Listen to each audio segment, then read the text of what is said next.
Hello everybody, this is Halfway House tuning in. I'm Zachary Toohey. I'm the maker. You can say that I started it, but what we're doing here is letting everybody know about a halfway house in recovery. My story's not that exciting. But on this podcast, you're going to see a lot of stories and people that have had a rough time with recovery and just had a rough story. And I need any questions, anything that you guys want to see or you guys want to hear. Basically, this is what it is. I'm in a halfway house with 13 people, and I moved here from Virginia. I was addicted to heroin and fentanyl. The story goes, I lived in Indiana. I worked for Honeywell and did a good job there. Did a lot of good things. Had a girlfriend, and then cheated on her with a girl from work, and then got addicted to Xanax, cocaine, and a lot of other things. Well, basically, what I can say is I was 17. And I got a girl pregnant, and she had a kid, and she put the kid up for adoption. And at 17, I had no parental rights and couldn't do anything about it. Nothing I could do. So I ran away. I ran away to Indiana.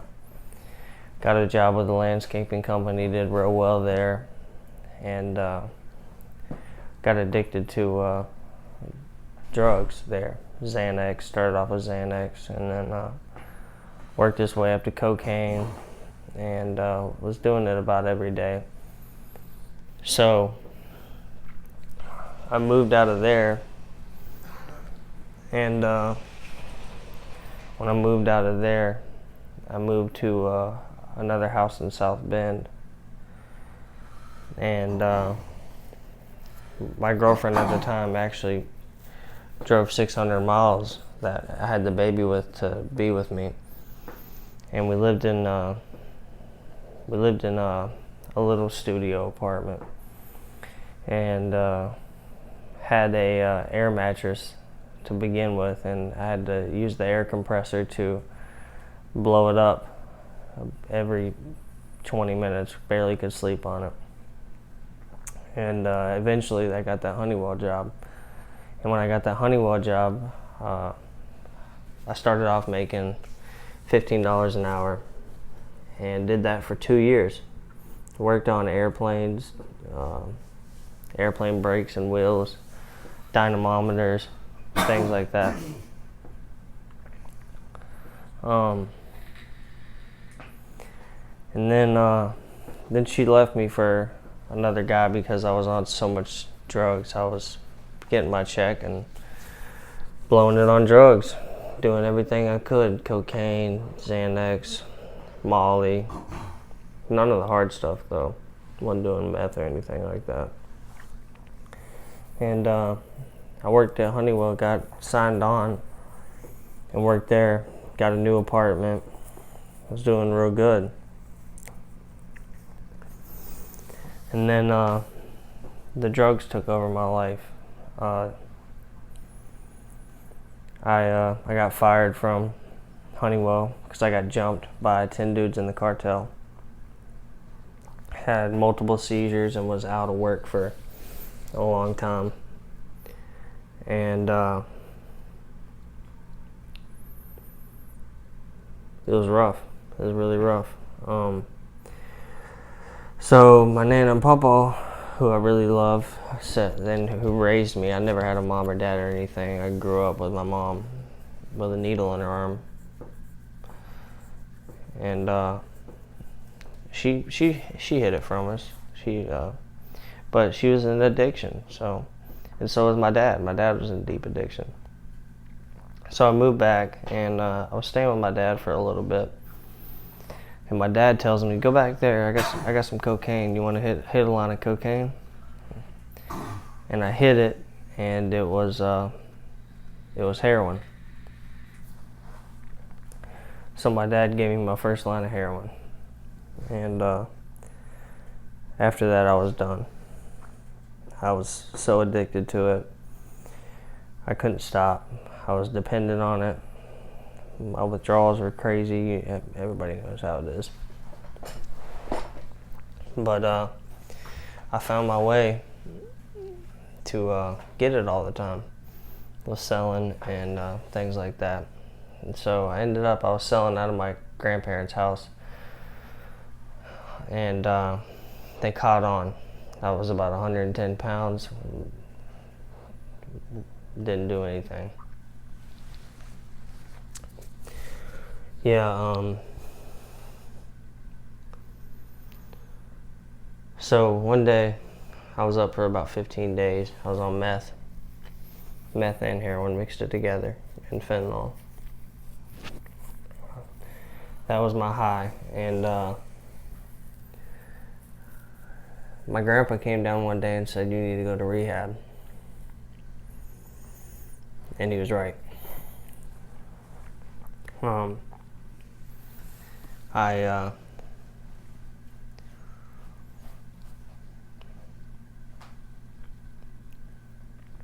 It was tough. I went to rehab. I got on a plane, went to Atlanta, then flew down to Orlando and went to rehab. Rehab was good. Met a lot of nice people, a lot of people that really cared for me and looked out for me. But I was in detox for 14 days, and I had to have help shitting. I had to have help doing everything. It was rough. It was real rough. And so I got out of rehab after 30 days, got my chip.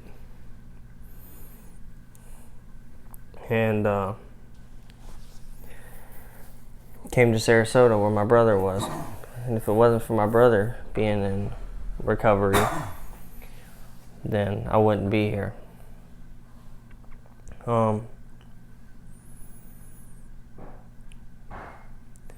So now I'm at a halfway house. And I came to the halfway house, had nothing. I absolutely had nothing.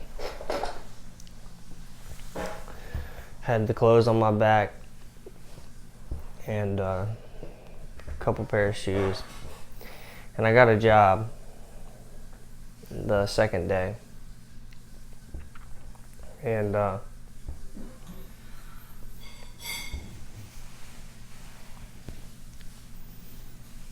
was working with my brother.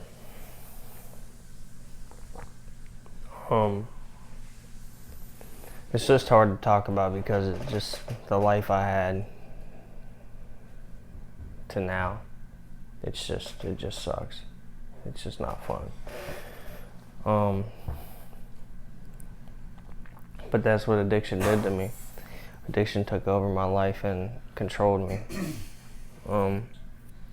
But today it doesn't. So anyway, I'm in a halfway house with 13 people, and I love it. I love the camaraderie, and I love being around sober people. That's what keeps me sober, is helping other people try to stay sober.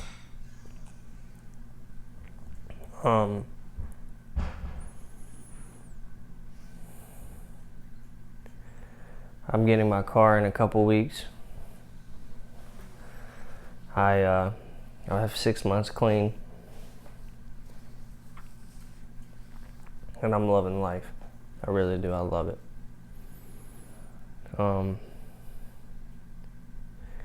I have a sponsor that really looks out for me, and I work the steps. I'm on the 8th step. And I just want to let everybody know that's in an addiction that you're not alone. You're really not alone. I want this channel to be for people in recovery so we can communicate. I want you to know that you're not alone. That's why I named it Halfway House. So I'm here now. I'm loving life, and